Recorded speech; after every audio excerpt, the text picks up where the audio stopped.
Kokemachine for your fishing. So I don't know if you guys can hear it. That's the sound of waves, dude. It's April 21st, 2020.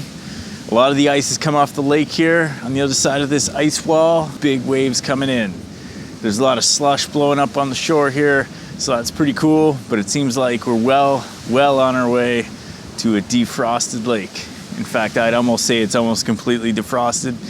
The other day I could see some ice out by the islands out there. I don't know if it's still out there. It's kind of foggy and there's a bit of snow coming down right now. I'm sure you guys down south don't have too much snow anymore, but we got a big dumping last night. We were completely melted for a while there, and then a bunch of snow came back, but it's melting quick, so what are you gonna do? So anyway, I hope everybody's handling their quarantine well. I am an essential worker. I work with people with disabilities, so I've been working through this whole thing. It's interesting driving on the roads because it's fairly empty in North Bay, but there's still like enough essential workers, I guess, that are still going around, or people who just don't care about the quarantine. I'm not really too sure.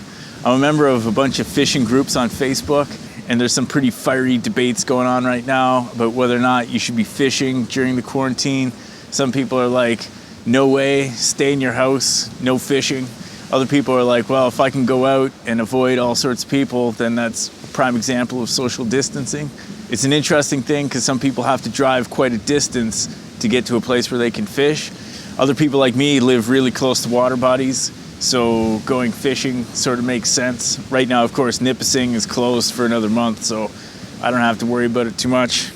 Other people are like, if you go out fishing, you're gonna end up going to the gas station, you're gonna end up getting coffee, you're gonna end up going to bait shops and stuff like that, and that's gonna result in you coming into contact with all sorts of people.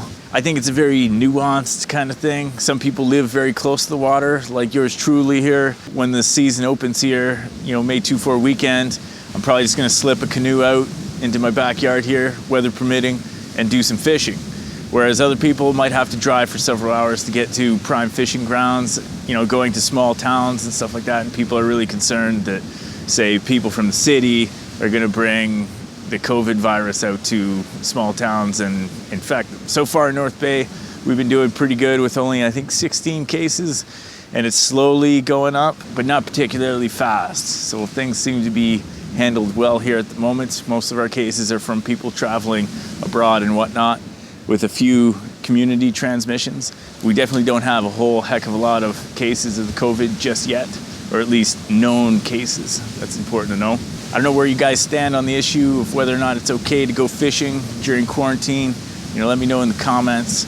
I'm sure lots of people have lots of ideas about that in particular. Anyway, if you guys are really bored and you need to do something during quarantine, I recommend a YouTube channel called Cryptid.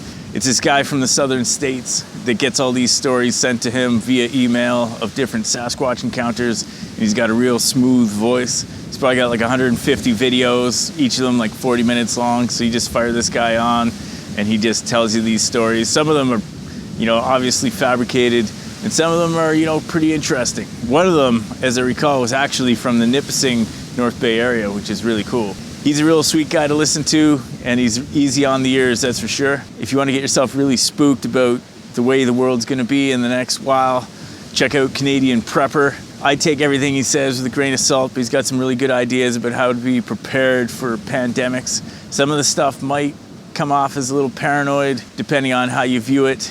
I'm always interested in the idea of survival. I'm not a prepper myself, but I'd like to think that if the world that we knew it changed, I'd be able to find some food in the wilderness to get by.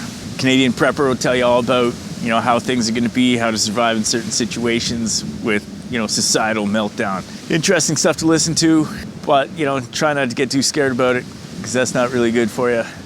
Interesting guy to listen to, though. Anyway, I hope everybody's doing good out there. Like this video if you like it. We'll talk to you guys later. I'll show you more pictures of the lake as time goes on, and hopefully this ice wall breaks down, although it is really cool to look at. So I'm gonna give you some shots of the lake, and then I'm out.